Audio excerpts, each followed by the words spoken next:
안녕하세요. 오늘도 주님 안에서 평안한 하루 되시기를 바랍니다. 우리 하나님께서 예배하는 가운데 평강의 길로 인도해 주시면 좋겠습니다. 그러면 사도신경으로 신앙을 고백하면서 하나님께 예배하겠습니다. 나는 전능하신 아버지 하나님, 천지의 창조주를 믿습니다. 나는 그의 유일하신 아들, 우리 주 예수 그리스도를 믿습니다. 그는 성령으로 잉태되어 동정녀 마리아에게서 나시고 본디오 빌라도에게 고난을 받아 십자가에 못 박혀 죽으시고 장사된 지 사흘 만에 죽은 자 가운데서 다시 살아나셨으며 하늘에 오르시어 전능하신 아버지 하나님 우편에 앉아 계시다가 거기로부터 살아있는 자와 죽은 자를 심판하러 오십니다.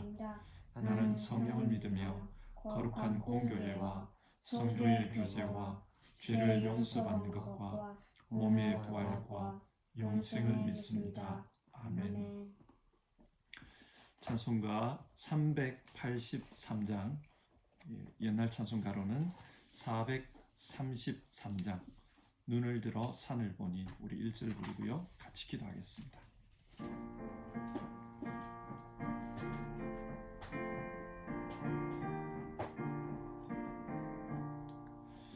눈을 들어 산을 보니 도움 어디서 오나. 천지 지은 주 하나님 나를 도와주시네.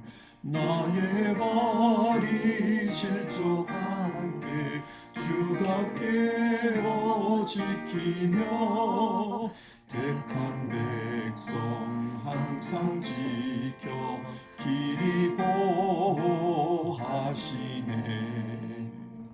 같이 기도하겠습니다.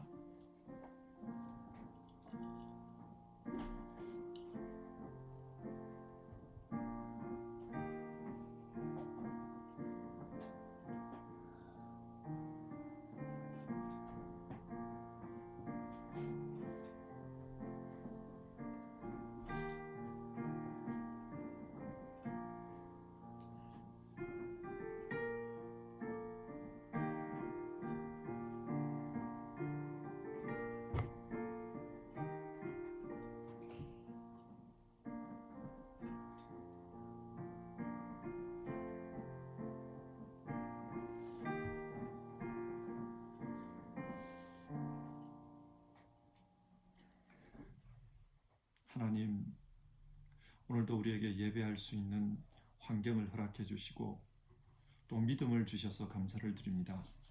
우리 각자의 자리에서 하나님을 가까이 하며 하나님의 이름을 부르짖을 때 주님 응답하여 주시기를 바라고, 또 그 심령 속에 하나님께서 채워주시는 하늘의 은혜가 있게 하여 주시옵소서.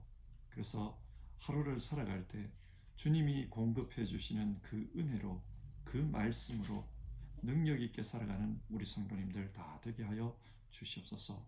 오늘 하루의 삶 가운데 주님의 인도하심이 있기를 빕니다. 그리고 주님께서 지켜주시고 또 우리를 다스려 주시기를 빕니다. 예수님의 이름으로 기도드립니다. 아멘.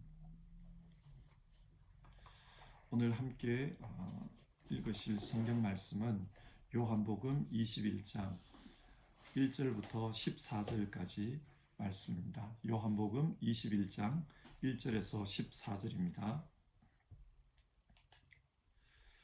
주어진 성경 말씀을 한 절씩 교독하겠습니다. 1절부터 14절 교독하겠습니다. 그 후에 예수께서 디베리아 호수에서 또 제자들에게 자기를 나타내셨으니 나타내신 일은 이러하니라. 시몬 베드로와 디두모라 하는 도마와 갈릴리 가나 사람 나다나엘과 세베대의 아들들과 또 다른 제자 둘이 함께 있더니, 시몬 베드로가 나는 물고기 잡으러 가노라 하니 그들이 우리도 함께 가겠다 하고 나아가서 배에 올랐으나 그날 밤에 아무것도 잡지 못하였더니, 날이 새어갈 때에 예수께서 바닷가에 서셨으나 제자들이 예수이신 줄 알지 못하는지라. 예수께서 이르시되 얘들아 너희에게 고기가 있느냐 대답하되 없나이다.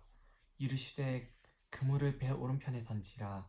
그리하면 잡으리라 하시니 이에 던졌더니 물고기가 많아 그물을 들 수 없더라. 예수께서 사랑하시는 그 제자가 베드로에게 이르되 주님이시라 하니 시몬 베드로가 벗고 있다가 주님이라 하는 말을 듣고 겉옷을 두른 후에 바다로 뛰어내리더라. 다른 제자들은 육지에서 거리와 불과 50칸쯤으로 작은 배를 타고 물고기 든 그물을 끌고 와서 육지에 올라보니 숯불이 있는데 그 위에 생선이 놓였고 떡도 있더라. 예수께서 이르시되 지금 잡은 생선을 좀 가져오라 하시니 시몬 베드로가 올라가서 그물을 육지에 끌어올리니 가득히 찬 큰 물고기가 153마리라. 이같이 많으나 그물이 찢어지지 아니하였더라.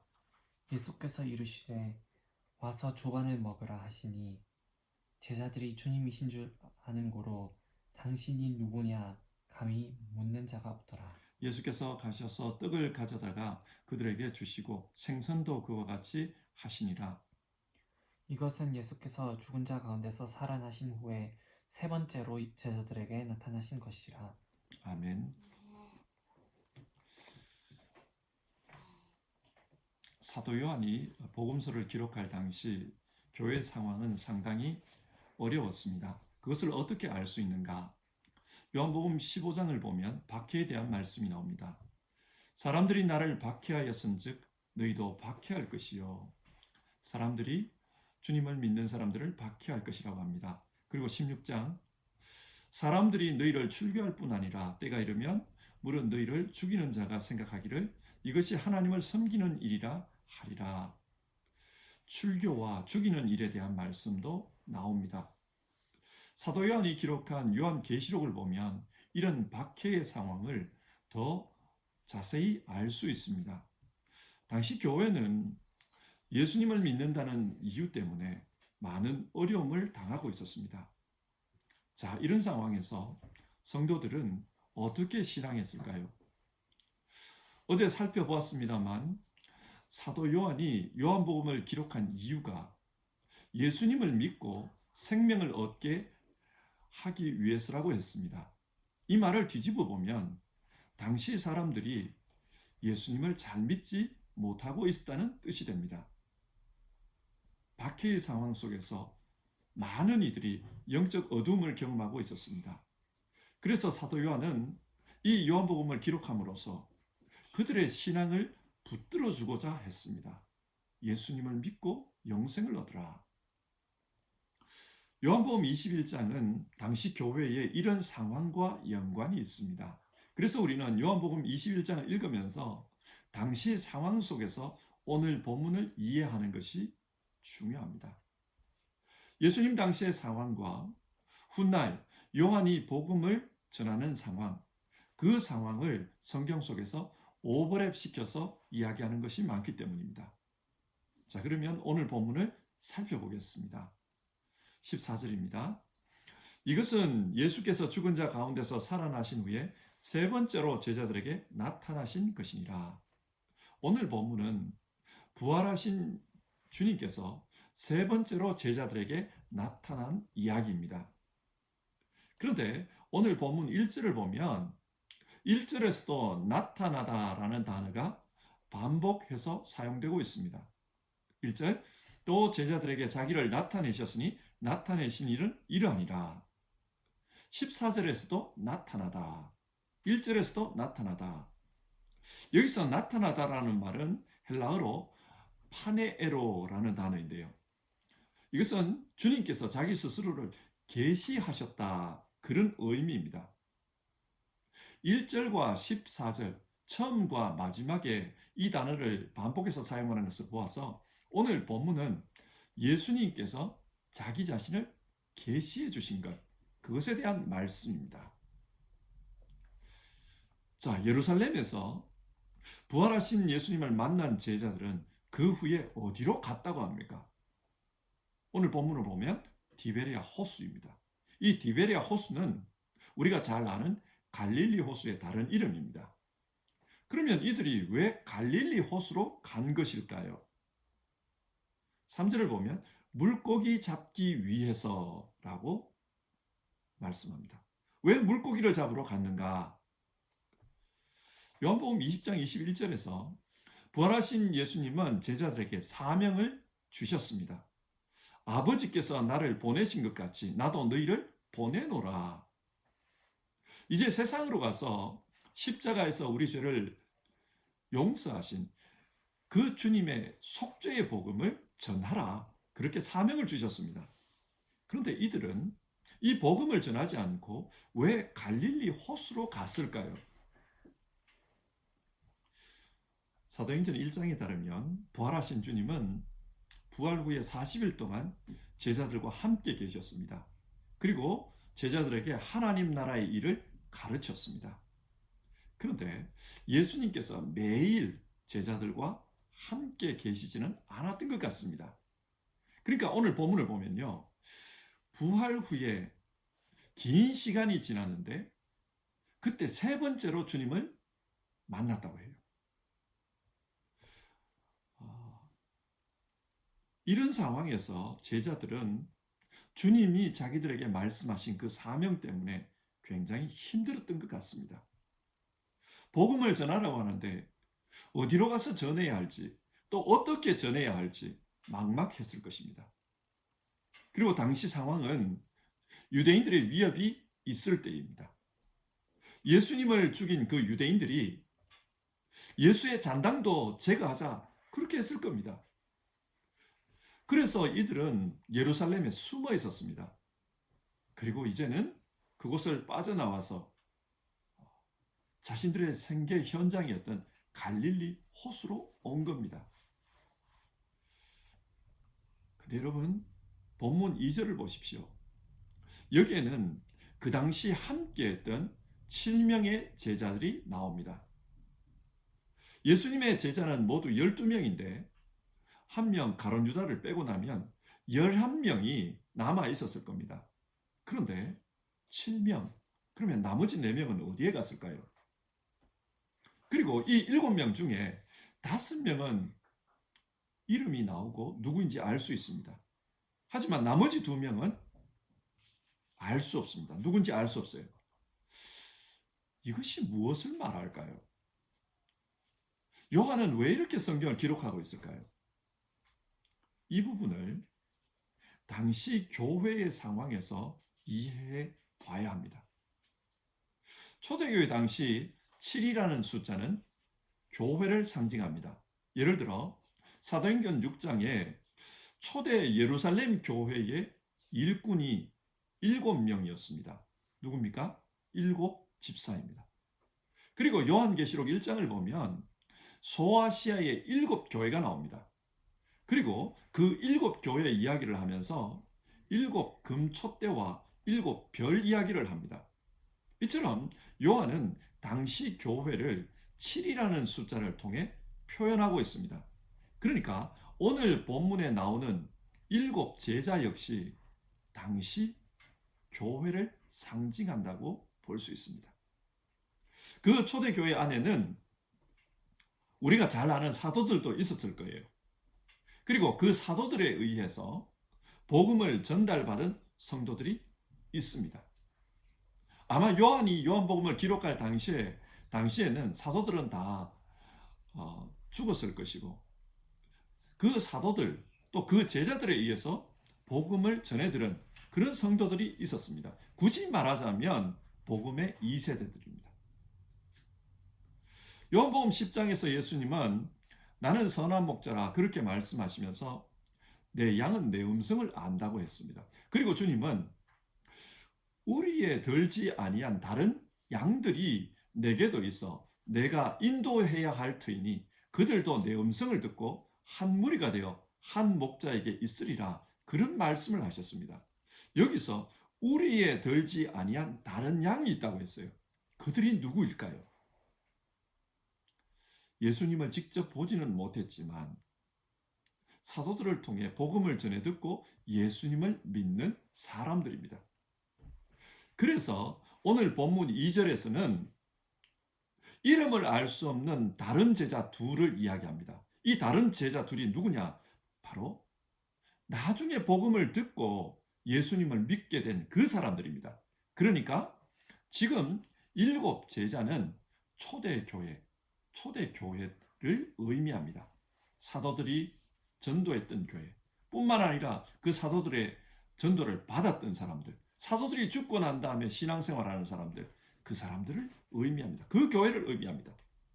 그런데 그 제자들이 박해 상황에 처해 있습니다. 출교를 당하고 순교의 위협을 당하고 있습니다. 그래서 이들은 신앙적인 방황을 합니다. 3절 끝부분입니다. 그날 밤에 아무것도 잡지 못하였더니, 누차 말씀드렸지만 요한복음에서 밤은 시간적인 밤일 뿐만 아니라 영적 상태를 나타내는 것이기도 하다, 그렇게 말씀을 드렸습니다. 이 당시 제자들의 영적 상태가 어두운 밤이었습니다. 무슨 말입니까? 이들은 신앙적으로 굉장히 힘든 시기를 보내고 있었다는 뜻입니다. 그래서 살아남기 위해 뭔가를 열심히 하고 있었지만 아무 열매가 없었습니다. 그런데 이런 상황에서 예수님이 그들을 찾아오십니다. 4절입니다. 날이 새어 갈 때에 예수께서 바닷가에 서셨으나, 날이 새어 간다. 이제 빛이 비추기 시작했다는 말입니다. 주님께서 그들의 삶에 개입하십니다. 그러니까 이제 영적으로 희망이 생기는 겁니다. 그러나 제자들은 그분이 예수님인 줄을 몰랐습니다. 그때 예수님이 묻습니다. 5절, 얘들아 너희에게 고기가 있느냐? 이 문장을 헬라어로 해석해 보면은 너희에게 먹을 생선이 없지, 그런 부정 의문문입니다. 예수님은 지금 제자들의 상황을 잘 알고 있습니다. 너희 삶이 참 어렵지, 그런 뜻입니다. 그래서 제자들에게 해법을 제시합니다. 6절인데요. 그물을 배 오른편에 던져라. 그리하면 잡으리라. 이들이 예수님이 시키는 대로 했습니다. 그래서 많은 물고기를 잡았습니다. 여기서 우리가 주목해 볼 단어들이 있습니다. 그물을 배 오른편에 던지라. 그리하면 잡으리라. 여기서 잡으리라는 말은 헬라어 휴리스코라는 단어인데요. 이 단어는 물고기를 잡는다는 뜻이 아니고 발견한다, 그런 뜻입니다. 잡는다는 말은 다른 단어가 있어요. 주님은 지금 그물을 배 오른편으로 던지면 많은 물고기를 발견하게 될 것이다, 그렇게 말씀합니다. 좀 이상해요. 그물을 오른편에 던져가지고 많은 물고기를 잡는다, 그 의미로 이야기를 하면서 왜 발견할 것이다, 그런 단어를 사용할까요? 그리고 여기서 물고기라는 단어가 나오는데 헬라어로 우리가 잘 아는 익투스입니다. 여러분, 초대교회 당시에 물고기가 무엇을 상징했습니까? 예수님을 믿는 사람을 상징합니다. 초대교회 당시 익투스는 예수스 크리스투스, 테우히오스, 소테리아, 이 말의 줄임말입니다. 그러니까 예수 그리스도는 하나님의 아들, 우리의 구원자시다, 그런 뜻입니다. 이 문장을 첫 글자를 따서 이어붙이면은 익투스, 즉 물고기가 됩니다. 그러니까 요한은 지금 이 단어를 통해서 방황하던 제자들이 예수님의 개입함으로 많은 성도들을 얻게 되는 사람 나면 어부가 되었다는 이야기입니다. 이것을 보면서 예수님이 사랑하는 제자가 깨달았습니다. 저분은 주님이시다. 자, 여러분, 오늘 성경이 무엇을 말합니까? 어려움에 빠져 있는 제자들에게 주님을 찾으라는 것입니다. 주님은 어려움에 빠진 우리를 그대로 내버려 두시는 분이 아니다. 주님은 우리 곁에 계신다. 그러므로 주님을 찾아라. 주님께서 우리를 도와주실 거다. 그것을 말씀하고 있습니다. 마태복음을 보면 예수님께서 제자들과 함께 갈릴리 호수를 건너갑니다. 배를 타고 건너가는데 풍랑이 불었습니다. 그때 예수님은 배 뒤편에서 주무시고 계셨습니다. 풍랑이 얼마나 거센지 제자들이 죽을 지경이 되었습니다. 밤새 그렇게 풍랑과 싸웠습니다. 그런데 예수님은 안 계시는 것처럼 그렇게 주무시고 계셨습니다. 제자들이 너무 고난이 커서 부르짖습니다. 주님, 우리가 죽게 된 것을 안 돌아보십니까? 그러자 주님께서 일어나셔서 풍랑을 꾸짖습니다. 그래서 바다가 거짓말같이 잔잔해졌습니다. 그때 예수님께서 제자들에게 뭐라고 하셨습니까? 어찌하여 무서워하느냐, 믿음이 적은 자들아. 주님은 우리의 어려움을 다 알고 계십니다. 그래서 부르짖으면 주님께서 우리 삶에 개입해 주십니다. 주님께 부르짖는 것, 그것이 믿음입니다. 믿음이 적은 자들아. 주님께 부르짖는 이 믿음을 가지라는 것입니다. 오늘 본문 역시 이것을 말씀합니다. 영적인 밤을 경험할 때, 삶의 어둠을 경험할 때, 그때 부르짖으라. 자, 이렇게 도와주시는 주님을 경험한 베드로가 어떻게 반응을 합니까? 7절을 보면 베드로는 벗고 있던 겉옷을 두른 후에 바다로 뛰어내립니다. 여기서 뛰어내리다라는 단어는 헬라어로 발로인데 신학자들은 이 단어가 초대 교회의 세례와 연관이 있다고 주장합니다. 오늘 본문을 통상적으로 이해하면 이해가 잘 안 되는 부분이 있습니다. 고기를 잡으면서 베드로는 겉옷을 벗고 있었습니다. 그런데 바다에 뛰어들면서 겉옷을 입었다고 그래요. 여러분, 바다에 뛰어드는데 왜 겉옷을 입습니까? 바다에 뛰어들어서 수영을 하려고 하면은 입고 있던 겉옷도 벗어야 합니다. 근데 왜 벗고 있던 겉옷을 다시 입습니까?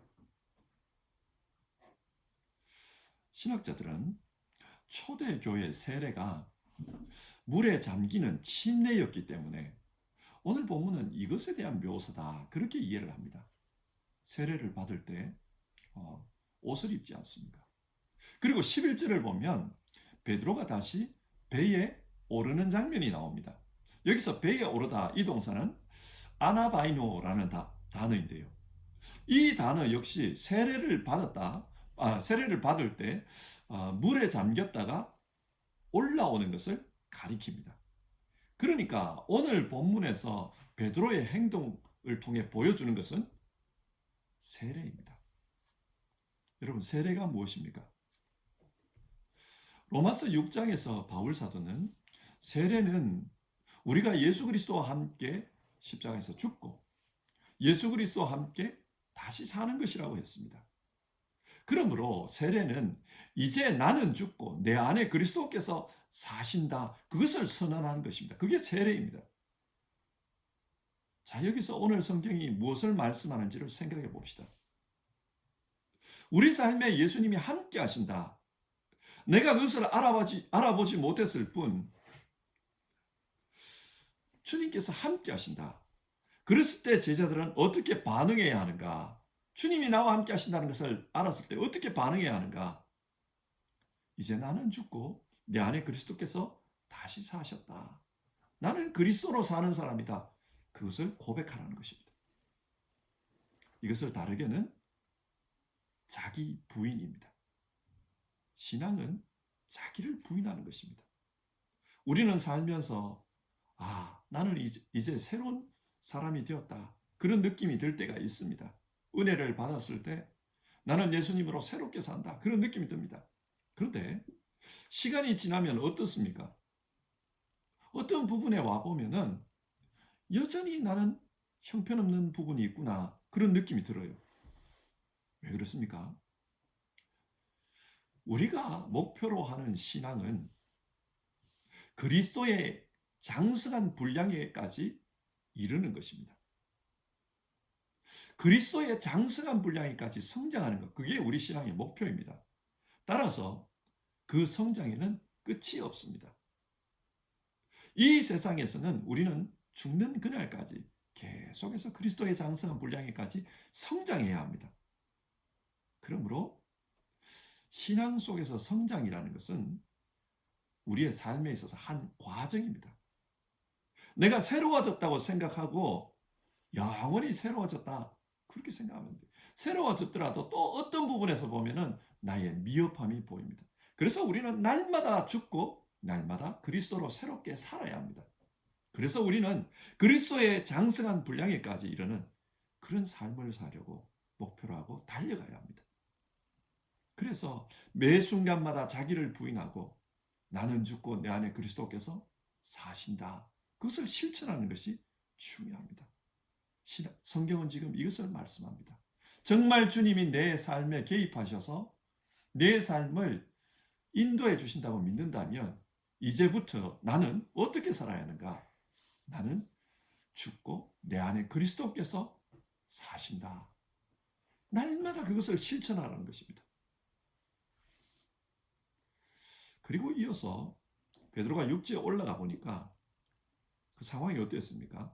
9절을 보면 육지에 올라보니 숯불이 있는데, 여기서 숯불이라는 말은 헬라어로 안스라키아라는 단어입니다. 이 단어가 요한복음에 한 번 더 나오는데요. 요한복음 18장 18절입니다. 18장 18절이 어떤 본문이냐? 예수님께서 대제사장에게 끌려갔습니다. 그래서 베드로도 예수님을 따라서 대제사장 집 뜰까지 들어갔어요. 근데 그때 너무 추웠어요. 추워가지고 베드로가 사람들과 함께 불을 쬐고 있었습니다. 그때 그 불이 안스라키아였습니다. 이 안스라키아라는 단어는 오늘 본문의 숯불로 이렇게 번역이 되고 있습니다. 자, 여러분 한번 생각해 보십시오. 대제사장 뜰에서 새벽에 너무 추워가지고 불을 피웠는데 그 불이 숯불일까요? 모닥불 아니겠습니까? 그런데 왜 성경은 똑같은 단어 안스라키아라는 단어를 사용하고 있을까요? 이것은 요한복음 18장 18절과 오늘 21장 9절 이 두 본문을 연결하기 위해서입니다. 문학적으로 복선입니다. 요한복음 18장에서 숯불은 예수님을 부인하던 베드로를 상징합니다.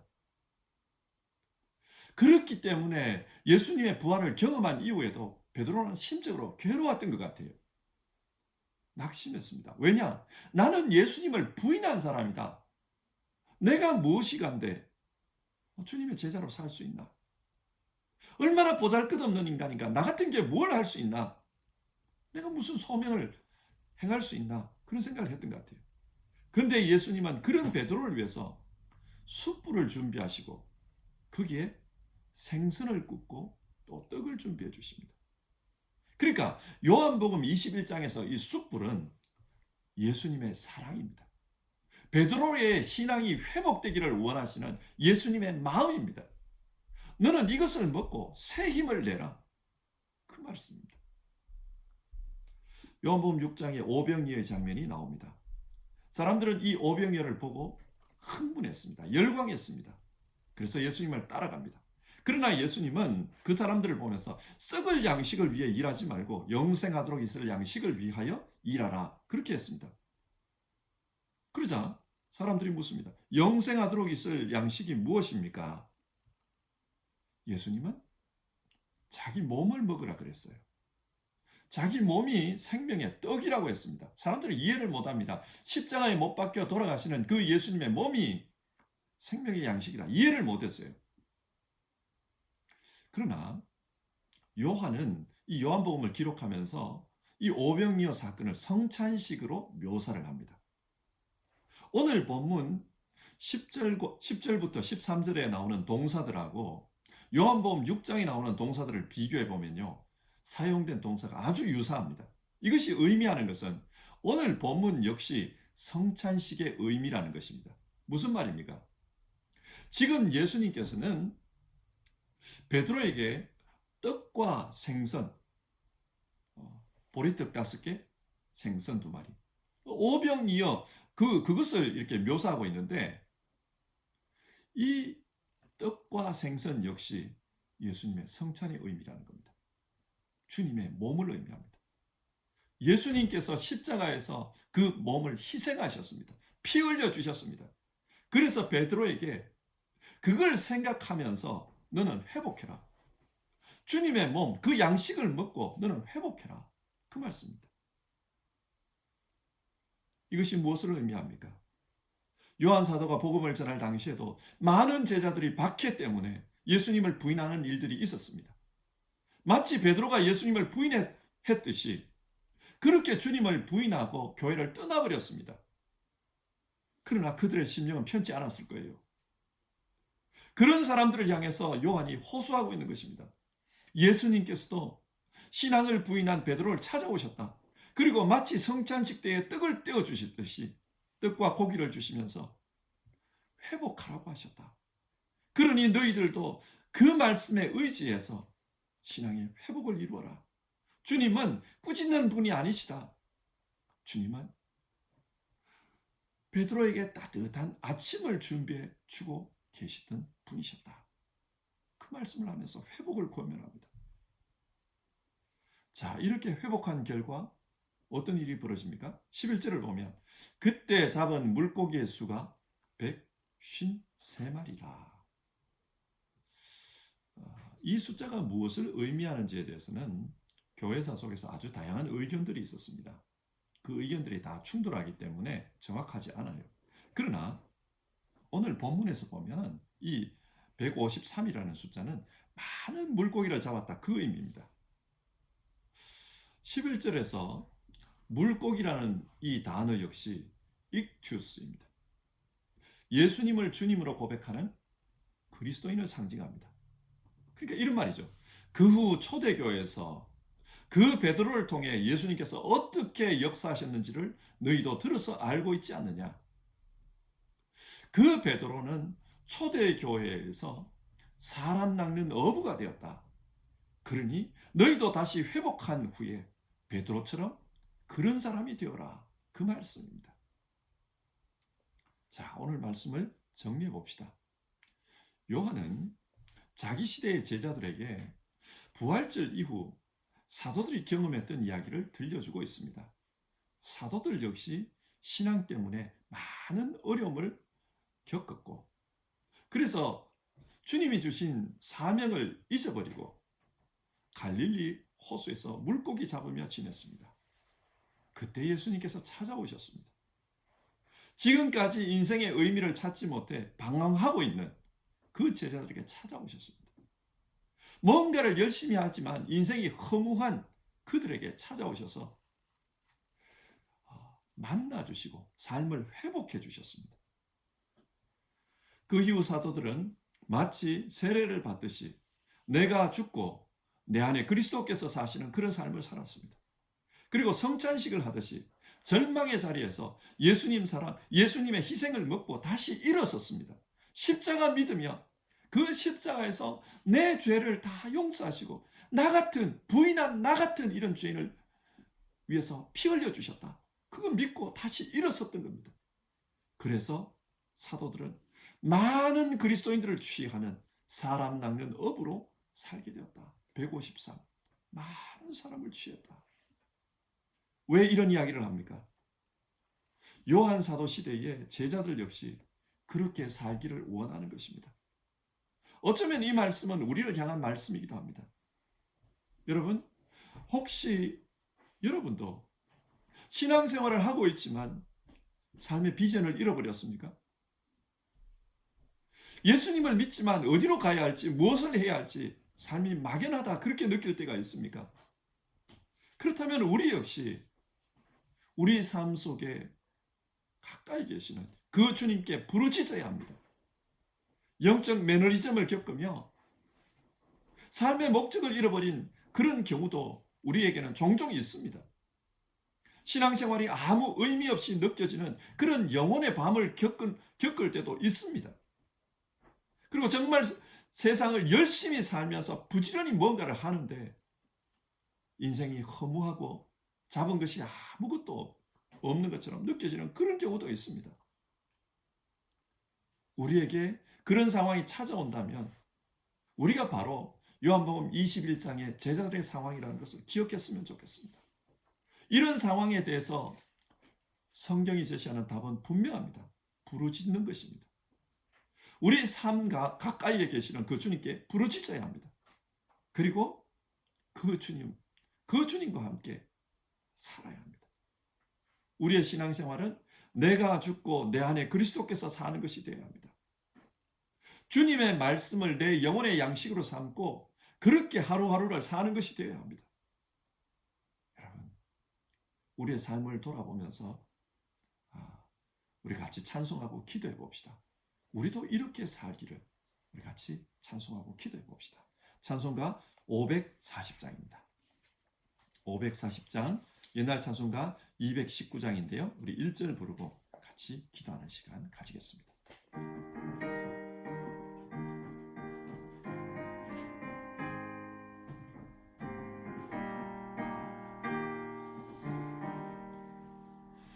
주의 음성을 내가 들으니 사랑한단 말일세. 믿는 마음으로 주께 가오니 나를 영접하소서. 내가 매일 십자가 앞에 더 가까이 가오니 구세주의 흘린 보배 피로써 나를 정케 하소서. 우리 이 시간 같이 기도하는 시간 가져봅시다. 우리 또 신앙하면서 초대교회처럼 그런 박해는 없지만 또 다른 의미의 신앙적인 어려움을 겪습니다. 영적 매너리즘이 찾아옵니다. 그래서 삶의 비전을 잃어버리는 경우가 생깁니다. 세상 속에서 열심히 살아가는데 내 인생 아무 의미 없어 무의미하다고 느낄 때가 있습니다. 정말 세상 열심히 살았는데 돌아보니까 인생에 아무것도 없다, 허무하다, 잡은 것이 아무것도 없다, 그런 느낌이 들 때가 있습니다. 영혼의 밤입니다. 오늘 성경은 이런 영혼의 밤을 겪고 있는 제자들을 향해서 주님께 부르짖으라고 합니다. 우리도 같이 부르짖는 그런 믿음을 가져봅시다. 주님, 어려움 당할 때일수록 우리의 어려움을 보고 계시는 주님께 부르짖는 그런 믿음을 주시옵소서. 주님, 나는 죽고 내 안에 그리스도께서 사는 그런 신앙으로 살도록 도와주시옵소서. 주님, 예수님을 내 영혼의 양식으로 삼고 날마다 주님 말씀 먹으며 그렇게 살아갈 수 있게 도와주시옵소서. 그래서 나도 많은 물고기를 잡은 그 사도들처럼 그런 인생 살 수 있도록 도와주시옵소서. 우리 같이 기도해 봅시다.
하나님, 오늘 성경을 통해서 영혼의 밤을 겪고 있던 그 제자들을 찾아가신 예수님의 이야기를 읽었습니다. 우리 역시도 물리적인 박해는 없는데 영적으로 쉽지 않은 시대를 살아갑니다. 영적인 매너리즘이 있고 또 삶의 의미를 잃어버릴 때가 많고 신앙이 아무 의미 없이 헛되다 싶을 때도 있고 우리가 그런 어려움들을 영적 밤을 영적 어두움을 경험할 때가 있습니다. 오늘 성경은 그런 상황 속에서 우리 가까이 계시는 주님께 부르짖으라. 주님께서 눈을 열어주시고 깨닫게 해주실 것이다. 주님을 발견하게 할 것이다. 그렇게 말씀합니다. 우리가 날마다 우리 안에 계시는 하나님을 보게 하옵소서. 삼위일체 하나님께서 우리와 함께 하시는 것을 보게 하옵소서. 주님의 계시를 깨닫게 하여 주시옵소서. 그래서 영적 어두움을 이기며 사는 우리 성도님들 다 되게 하여 주시옵소서. 주님, 우리에게 부르짖는 믿음을 주시옵소서. 기도의 열심을 허락해 주시옵소서. 주님, 한숨은 많은데 기도하지 않는 그런 성도 되지 않게 하여 주시옵소서. 아버지 하나님, 간절히 기도드립니다. 우리가 주님을 믿는다는 것은 나는 죽고 내 안에 그리스도께서 사시는 것이다. 그것을 고백하는 것이다. 말씀 나눴습니다. 정말 우리의 신앙생활이 나는 죽고 내 안에 그리스도께서 사는 그런 신앙의 훈련이 되게 하여 주시옵소서. 날마다 죽게 하여 주시옵소서. 그리고 날마다 그리스도께서 우리 안에 살아계신 것을 경험하는 신앙 되게 하여 주시옵소서. 그리고 정말 예수님을 우리의 생명의 양식으로 먹고 사는 그런 신앙생활 되게 하여 주시옵소서. 주님, 날마다 우리가 말씀을 먹기를 원합니다. 하나님의 말씀을 먹고 그 속에서 주님이 주시는 기쁨과 또 감사를 우리가 경험하기를 원합니다. 내 영혼을 충만케 하시는 그런 주님을 경험하게 하여 주시옵소서. 오늘도 예배하며 주님 앞에 나아갑니다. 오늘 우리가 나눴던 그 말씀 우리 성도님들 안에 그대로 이루어지게 하여 주시옵소서. 그리고 오늘을 살아가는 우리 성도님들 축복해 주셔서 주님, 그 삶에 평강이 있게 하시고 어려움 속에서 붙들어 주시는 은혜가 있게 하시고 또 주님께서 인도해 주셔서 정말 깨닫고 주님과 함께 동행하는 그런 기쁨을 누리는 우리 성도님들 다 되게 하여 주시옵소서. 오늘 하루의 삶을 축복해 주시옵소서.